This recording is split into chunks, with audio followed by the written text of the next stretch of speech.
Est-ce que tu peux être considéré comme l'un des GOAT du MMA, invaincu depuis 10 ans et perdre au premier round? Eh bien oui, c'est ce qui est arrivé à Fedor Emelianenko, je te remets le contexte. En 2010, Fedor, c'est le tsar. C'est l'empereur du Pride. Il est invincible. Il cumule 31 victoires contre des noms exceptionnels comme Cro Cop, Arlovski ou encore Nogueira. Cette année-là, il débarque au Strikeforce pour affronter Fabricio Werdum.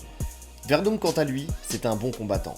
Il n'est pas exceptionnel, il est surtout pas favori, mais par contre, c'est une excellente ceinture noire de jiu-jitsu brésilien. Le combat commence, et Fedor va montrer que c'est bien le patron dans la cage. Il va connecter très rapidement Werdum qui va tomber sur le dos.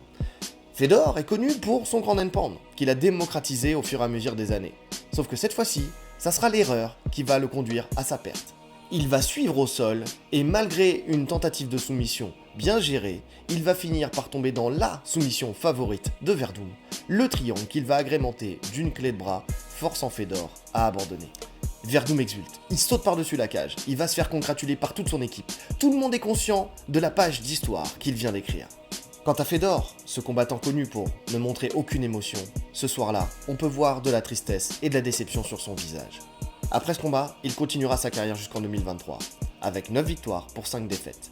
Mais il partira avec l'un des plus gros palmarès qu'on ait connu dans l'histoire du MMA, avec 40 victoires pour seulement 7 petites défaites. Il restera, pour tout le monde, l'un des GOAT de la discipline.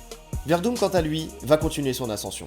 Il va retourner à l'UFC et en 2014, il va prendre le titre intérimaire des poids lourds en mettant KO Mark Hunt. L'année suivante, en 2015, il prendra le titre incontesté en plaçant une guillotine à Cain Velasquez. Ce titre, il ne le défendra qu'une seule fois, puisqu'en 2016, il prendra un KO contre Stipe Miocic, qui viendra le détrôner. Mais il restera dans les mémoires de tout le monde comme le premier à avoir soumis Fedor Emelianenko. La morale de cette histoire, c'est que même si tu es considéré comme le GOAT, tu ne dois jamais sous-estimer ton adversaire, surtout quand tu es dans son domaine de prédilection. N'hésite pas à mettre en commentaire ce que tu as ressenti quand tu as vu ce combat pour la première fois. Et en attendant, like, commente, partage et clique sur la cloche de notification pour ne rien rater. Allez, salut!